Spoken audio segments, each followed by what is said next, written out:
Assalamualaikum warahmatullahi wabarakatuh. Ya Rabbi bil Mustafa balligh maqasidana waghfir lana ma madha ya wasi'al karami. Maulaya salli wa sallim daiman abada ala habibika khairil khalqi kullihimi huwal habibul ladzi turja syafa'atuhu likulli hawlim minal ahwali muqtahimi. Ayyuhat talib wa talibat, pada seluruh santri putra dan putri Pondok Pesantren Al Fauzan Nusantara Jakarta, marilah pagi ini kita melanjutkan kajian kitab akhlak, kitab Ta'limul Muta'alim. Namun sebelumnya, untuk mengharapkan keberkahan daripada kitab ini, terlebih dahulu kita hadiah Fatihah kepada musannifnya. Bismillahirrahmanirrahim. Liridhoillah wa li syafaati Rasulillah wa ila hadratin Nabil Mustafa Muhammadin sallallahu alaihi wasallam wa ala alihi wa ashabihi wa azwajihi wa dzurriyyatihi ajma'in, wa khususan ila hadrati musannifi hadzal kitab Asy-Syaikh Al-Alim Al-Allamah Az-Zarnuji, nafa'anallahu bi ulumihi wa bi karamatihi fid daroni amin. Syai'ulillahi lahum al-Fatihah. A'udzu billahi minasy syaithanir rajim. Bismillahirrahmanirrahim.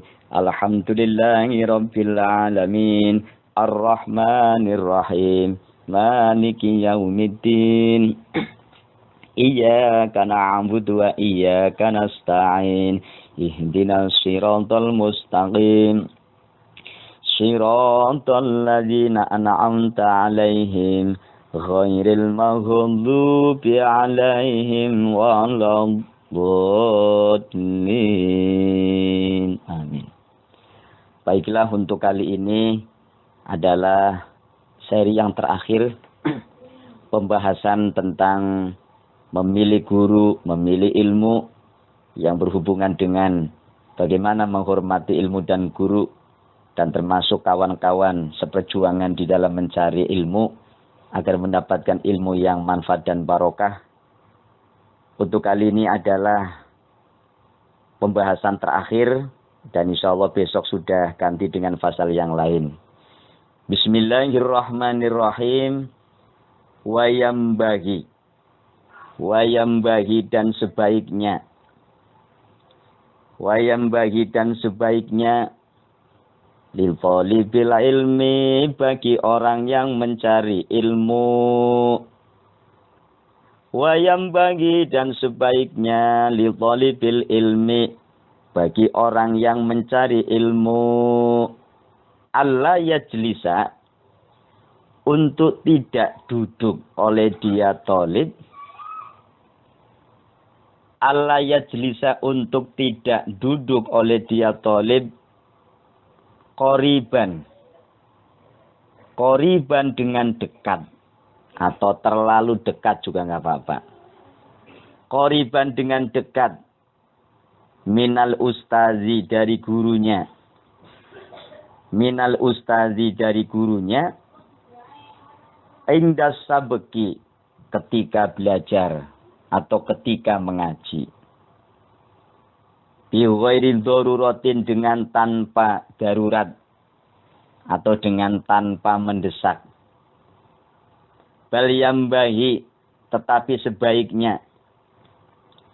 Bal yambahi, tetapi sebaiknya. Bal yambahi, tetapi sebaiknya ayyakuna. Ayyakuna, oleh adanya dia thalib. Ayyakuna, oleh adanya dia thalib. Bainahu, itu di antara dia thalib. Bainahu, itu di antara dia thalib. Wa bainal ustazi, dan di antara gurunya. Wa bainal ustazi, dan di antara gurunya. Qadrul qausi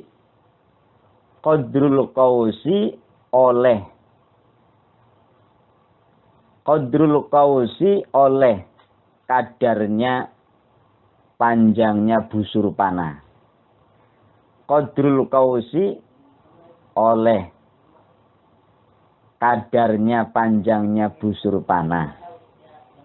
Kadarnya panjangnya busur panah. Fa innahu karena sesungguhnya qadrul qausi. Fa innahu karena sesungguhnya qadrul qausi aqrabu itu lebih mendekatkan. Aqrabu itu lebih mendekatkan ila ta'zimi. Ila ta'zimi terhadap rasa hormat.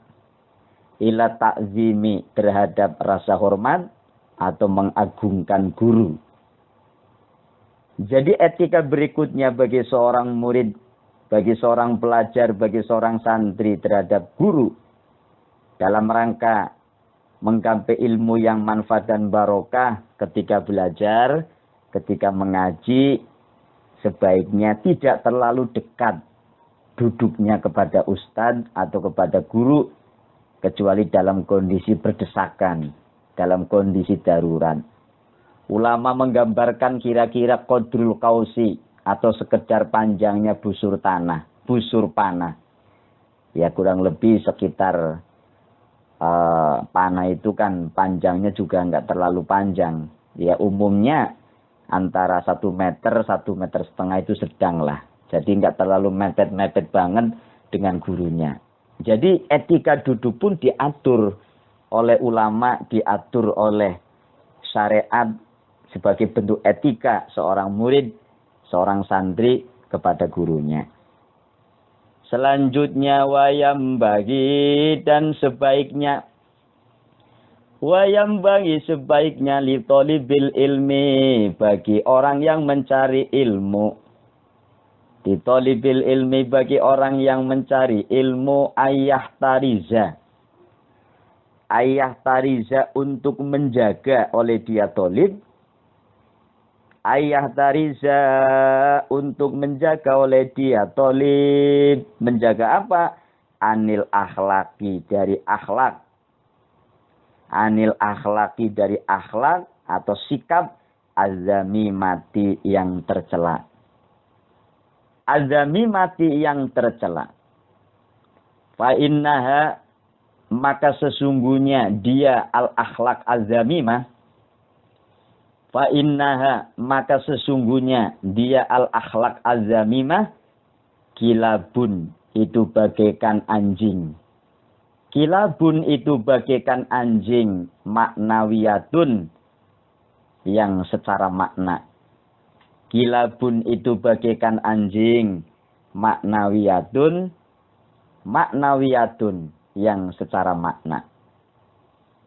Termasuk daripada etika atau akhlak yang perlu dijaga oleh seorang santri, oleh seorang pelajar adalah kita harus menjaga akhlak-akhlak azamimah, akhlak-akhlak yang tercela.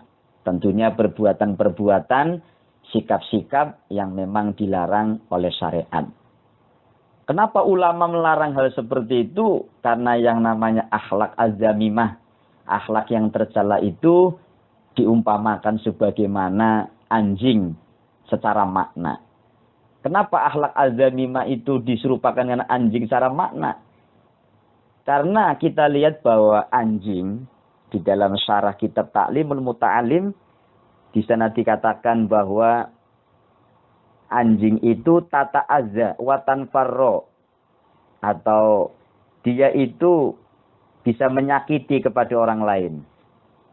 Dan juga bisa menjadikan orang lain itu lari darinya.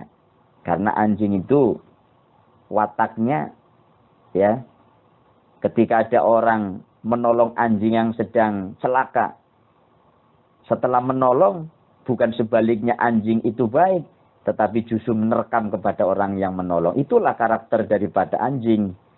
Jadi akhlak yang jelek, akhlak yang tidak baik, itu diumpamakan bagaikan anjing secara makna. Maksudnya bukan semata-mata memang anjing, tetapi diserupakan dengan karakter atau tabiatnya anjing. Anjing itu karakternya, tabiatnya mau ditolong, ya, tetapi dia tidak mau menolong, justru menerka kepada orang yang menolong. Menolong tetapi justru dia menyakiti kepada orang lain. Begitu juga yang namanya al-akhlak az-zamimah. Orang ketika punya akhlak yang jelek, ketika orang itu punya akhlak yang tercela, itu akan membuat sakitnya orang lain, akan membuat celakanya orang lain. Oleh karena itu, seorang pelajar, seorang santri, janganlah punya akhlak yang jelek, karena itu akan menghalangi ilmu kita, ya, masuknya ilmu kita, manfaatnya ilmu kita, bahkan kepada barokahnya ilmu kita. Baik, selanjutnya keterangan ini dikuatkan oleh hadis Rasulullah Shallallahu Alaihi Wasallam yang mengatakan, waqad qala dan sungguh telah bersabda, waqad qala dan sungguh telah bersabda, waqad qala dan sungguh telah bersabda Rasulullah oleh Kanjeng Rasulullah Shallallahu Alaihi Wasallam. Rasulullah oleh Kanjeng Rasul Sallallahu Alaihi Wasallam. Rasul pernah mengatakan, la tadkhulu, tidak akan masuk. La tadkhulu, tidak akan masuk. Al malaikatu oleh malaikat. Al malaikatu oleh malaikat. Baitan pada suatu rumah. Baitan pada suatu rumah. Fihi yang itu di dalam bait. Fihi yang itu di dalam bait, kalbun, adapun terdapat anjing. Kalbun itu terdapat anjing. Ausuratun atau gambar. Kalimat fihi itu adalah khobar muqaddam. Kalbun adalah mubtada muakhir. Kenapa lafal kalbun ausuratun menjadi mubtada muakhir padahal dia isim nakiroh? Karena syarat daripada mubtada harus berbentuk makrifat. Karena tidak memenuhi syarat, maka konsep atau redaksinya dirubah. Ya, jadi khobarnya diawalkan, mubtadanya diakhirkan. Nah, Rasul pernah mengatakan bahwa ketika rumah kita ini terdapat gambar-gambar hidup atau gambar-gambar anjing, itu malaikat rahmat tidak mau masuk. Nah, itu maknanya bahwa kenapa tidak mau masuk? Karena tabiatnya anjing, ya, itu karakternya yang mau ditolong tetapi tidak mau menolong, ditolong tetapi justru mencelakakan orang lain, itu malaikat tidak suka. Maka rumah-rumah kita ini, ya, janganlah ada gambar-gambar makhluk yang hidup yang utuh, atau mungkin gambar anjing, ditakutkan malaikat rahmat ini tidak mau masuk. Nah, ini dasar daripada kenapa seorang santri, seorang pelajar, ya, kalau kita ingin mendapatkan ilmu yang bermanfaat, ilmu yang barokah, ilmu yang menjadikan kita berakhlakul karimah, memiliki etika yang baik, menjadi orang yang sukses, orang yang soleh, ya, jauhkanlah akhlak yang jelek, perbuatan yang tidak baik, tentunya dengan standar syariat.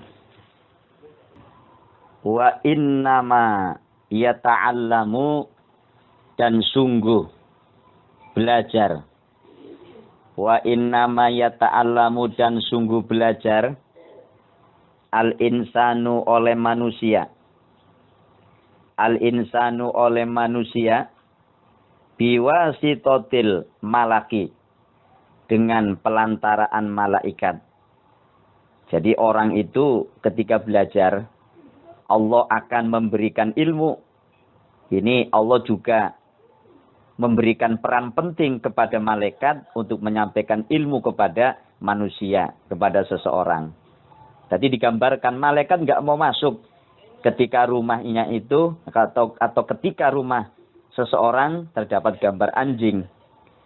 Nah, dikiaskan bahwa seorang santri ketika menjalani masa belajar, menjalani masa menuntut ilmu, memiliki akhlak yang tidak baik, memiliki perbuatan atau sikap yang tidak baik, ya, itu malaikat tentunya tidak akan mau mendekat untuk memberikan ilmu yang disampaikan oleh Allah Subhanahu wa taala.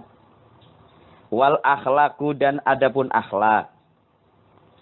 Wal akhlaku dan adapun akhlak. Azamimatu yang tercela. Azamimatu yang tercela. Tu'rofu. Tu'rofu itu bisa diketahui terhadap al-akhlak azamimah. Tu'rofu itu bisa diketahui terhadap al-akhlak azamimah. Fi kitabil akhlaki, di dalam kitab yang membahas tentang akhlak. Fi kitabil akhlaki, di dalam kitab yang membahas tentang akhlak. Wa kitabuna dan adapun kitabnya kita. Wa kitabuna dan adapun kitabnya kita. Hadza, yaitu inilah kitabuna. Hadza, yaitu inilah kitabuna. Kalimat hadza sebagai badal dari lafal kitabuna. Mana khobarnya? La yahtamilu. La yahtamilu itu tidak memuat. La yahtamilu itu tidak memuat oleh kitabuna. La yahtamilu itu tidak memuat oleh kitabuna. Bayanaha, terhadap penjelasan al-akhlak az-zamimah. Bayanaha, terhadap keterangannya atau penjelasannya al-akhlak az-zamimah. Akhlak yang jelek, akhlak yang tercela. Khususon, lebih-lebih atau terkhusus. Khususon, lebih-lebih atau terkhusus. Anit takaburi. Anit takaburi, dari pembahasan kesombongan. Anit takaburi, dari pembahasan kesombongan. Jadi Musoneb mengatakan bahwa di dalam kitab Ta'limul Muta'alim yang cukup ringkas, yang cukup sederhana ini, memang tidak membahas secara luas tentang al-akhlak al-zamimah atau akhlak yang tercela. Tetapi pembahasan tentang akhlak yang tercela, akhlak yang al-zamimah ini, ya, bisa dilihat, bisa diketahui di kitab-kitab lain. Kitab-kitab yang besar, seperti kitab Ihya Ulumuddin, dan kitab-kitab akhlak yang lain, di sana membahas secara lengkap tentang akhlak al-zamimah. Tapi kalau di sini, di dalam kitab Ta'limul Muta'alim, tidak diulas secara rinci. Namun disampaikan bahwa santri, pelajar, murid, ketika memiliki akhlak yang jelek, itu tidak sepatutnya harus dimiliki, karena itu bisa menghalangi dia di dalam mencari ilmu, atau di dalam menghasilkan ilmu yang bermanfaat, dan tentunya ilmu yang barokah. Kata musannif dikatakan, wa ma'at takabburi, dan sementara bersamaan sifat kesombongan atau sifat sombong. Wa ma'at takabburi, dan sementara bersamaan sifat sombong, la yahsulu tidak akan berhasil. La yahsulu tidak akan berhasil al ilmu oleh ilmu. Jadi musonef menekankan kembali bahwa orang yang sedang belajar, orang yang sedang menuntut ilmu, manakala dia memiliki sifat takabur, memiliki sifat sombong, kata musonef, la yahsulul ilmu, tidak akan menghasilkan ilmu, tidak akan berhasil cita-citanya. Karena sifat sombong itu adalah sifat yang menutup diri, merasa hebat, merasa sudah pandai, merasa sudah pintar. Nah, kalau sudah punya sifat merasa dan merasa hebat, merasa pintar, merasa sudah alim, berarti akan menutup dirinya. Dia itu tidak akan melanjutkan atau tidak akan menerima masukan-masukan dari orang lain, nasihat-nasihat daripada orang lain. Oleh karena itu, ya jauhkanlah sifat sombong, karena sifat sombong ini salah satu bentuk sifat yang tercela, sifat yang bisa menghalangi seorang pelajar, seorang santri untuk mendapatkan ilmu yang manfaat, ilmu yang lebih luas, ya, yang bisa menjadikan dia sebagai orang yang sukses. Hadirin para santri yang dirahmati Allah Subhanahu wa taala. Ada sebuah pepatah atau sebuah syair yang mengatakan, dan syair ini sebagai landasan, sebagai pengingat kembali bahwa sifat takabur, sifat sombong ini akan menghalangi keberhasilan ilmu bagi seorang pelajar.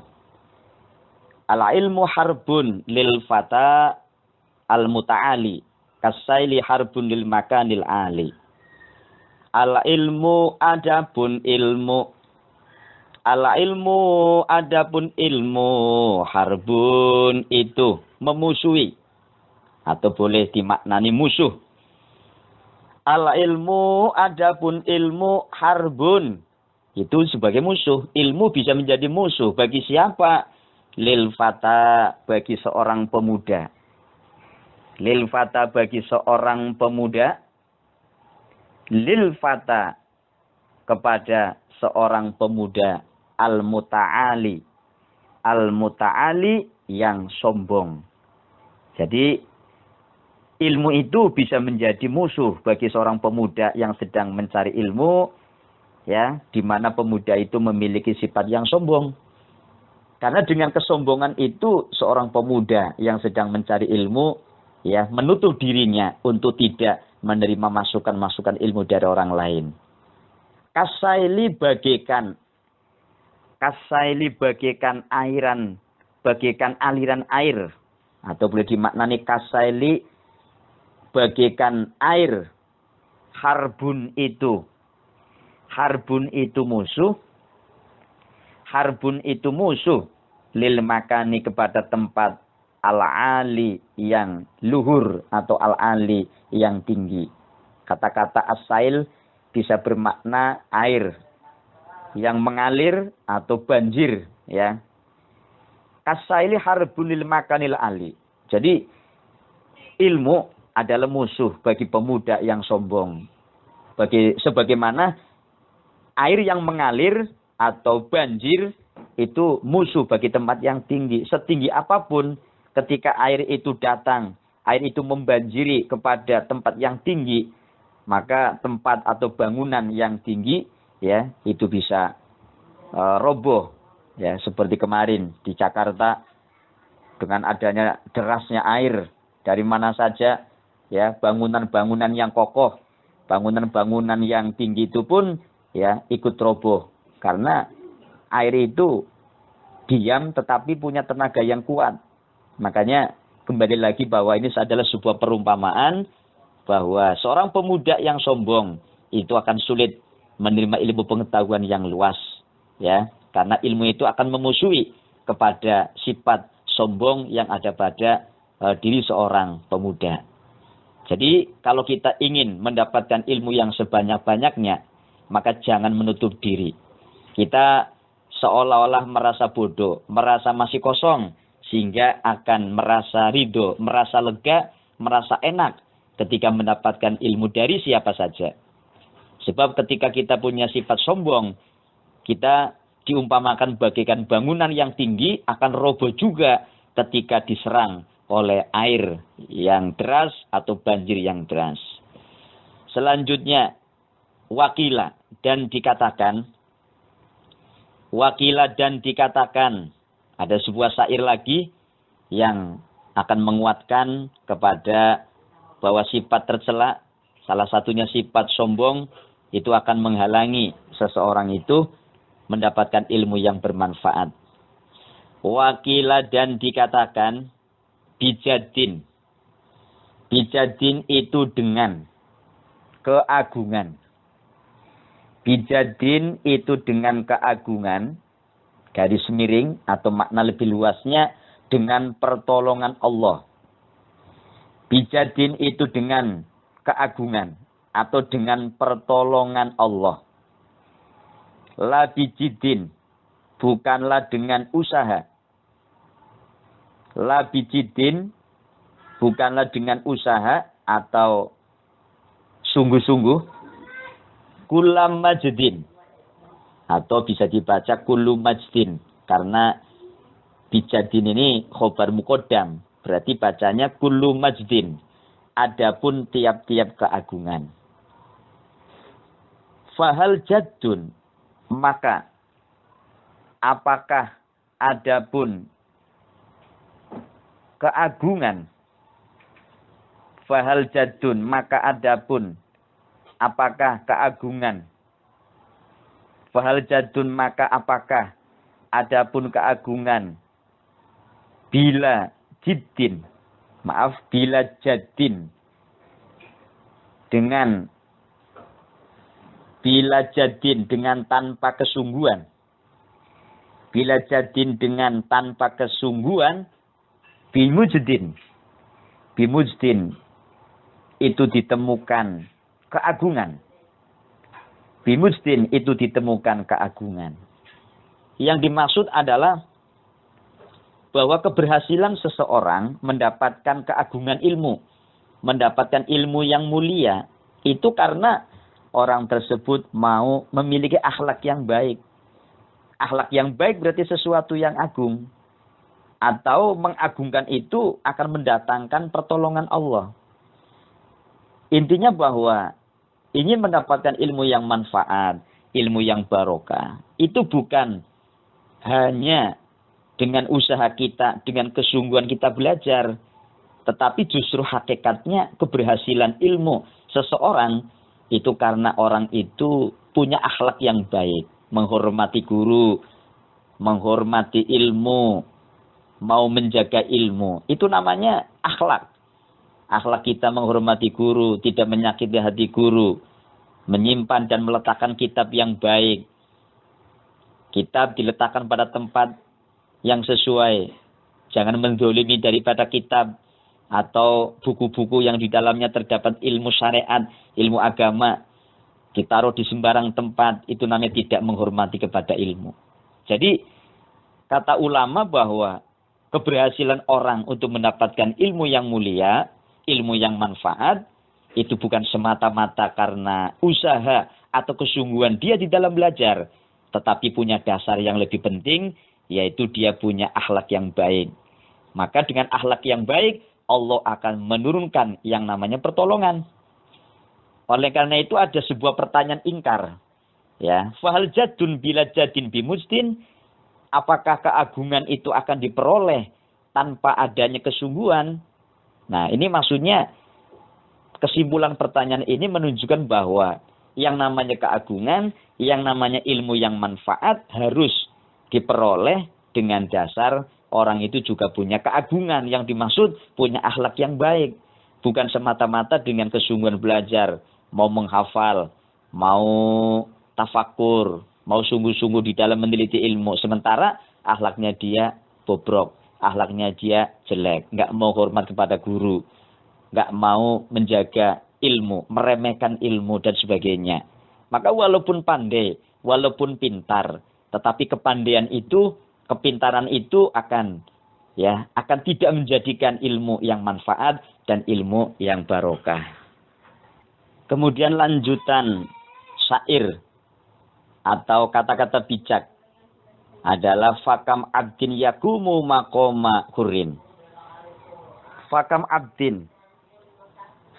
abdin, maka betapa banyak.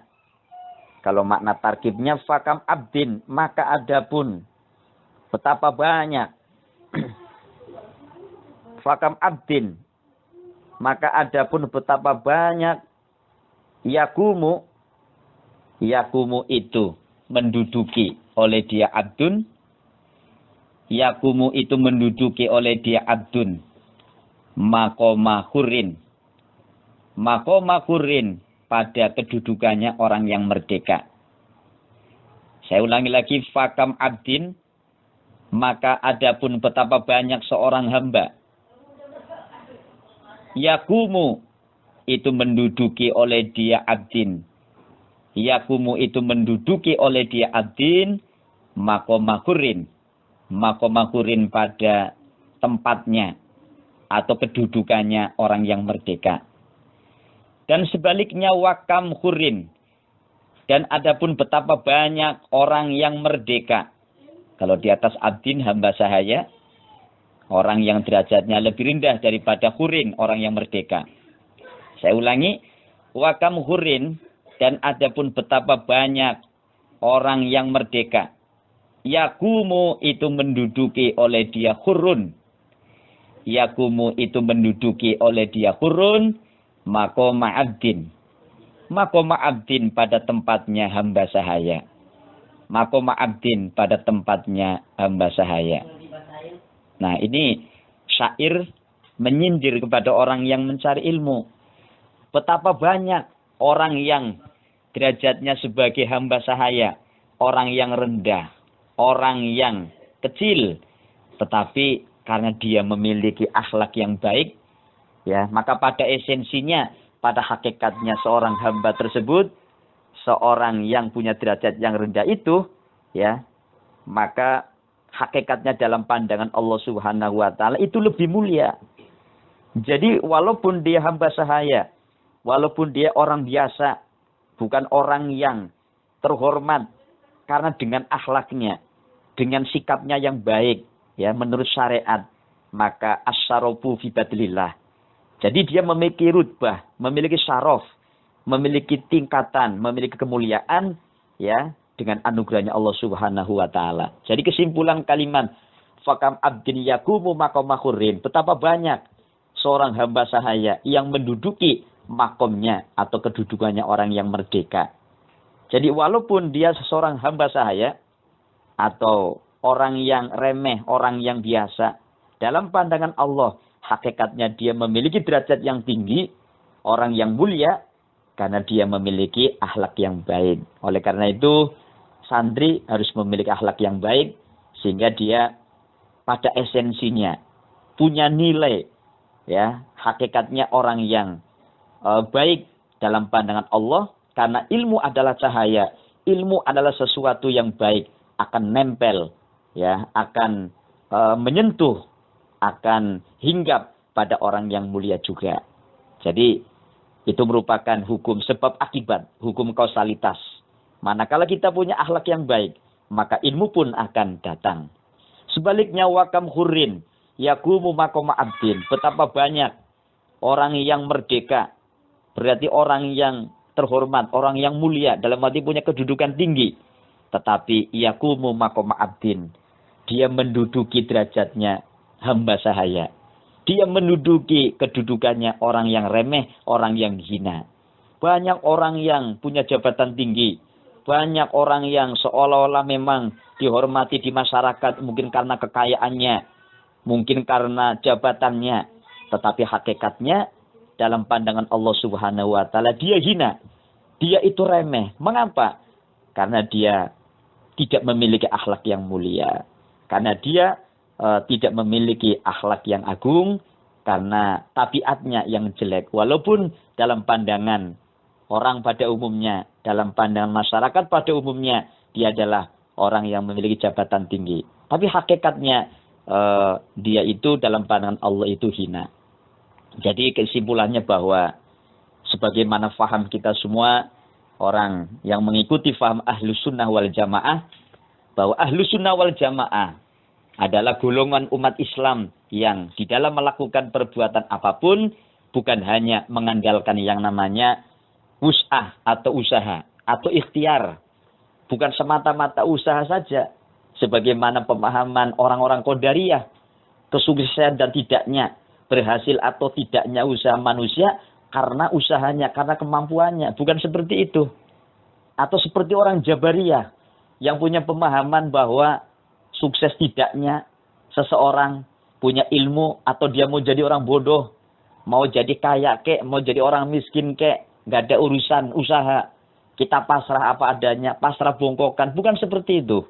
Oleh karena itu, kita sebagai orang Ahlus Sunnah wal Jamaah, di mana Ahlus Sunnah wal Jamaah pola pikirnya adalah menyatukan, menggabungkan, mengkorelasikan antara paham Qadariyah dan Jabariyah. Qadariyah menekankan kepada usaha, ikhtiar, sementara Jabariyah lebih menekankan kepada tawakal, pasrah diri. Sebagaimana orang yang mencari ilmu, ya. Jadi usaha wajib. Kita belajar memahami bahasa Arab, belajar nahwu, belajar sorof, mau mutola'ah, mau tafakur, mau menghafal dan sebagainya, itu adalah usaha, ikhtiar. Tetapi apakah dengan ikhtiar seperti itu akan menjamin ilmu yang diperoleh oleh seseorang akan menjadi orang yang mulia, orang yang berakhlakul karimah, baik kepada sesama manusia atau baik kepada Allah Subhanahu wa taala? Itu tidak akan menjamin. Tetapi harus didasari juga ada akhlak, ada etika yang baik. Karena ilmu yang kita peroleh datang dari guru, maka orang yang mengajarkan wajib kita hormati, wajib kita muliakan.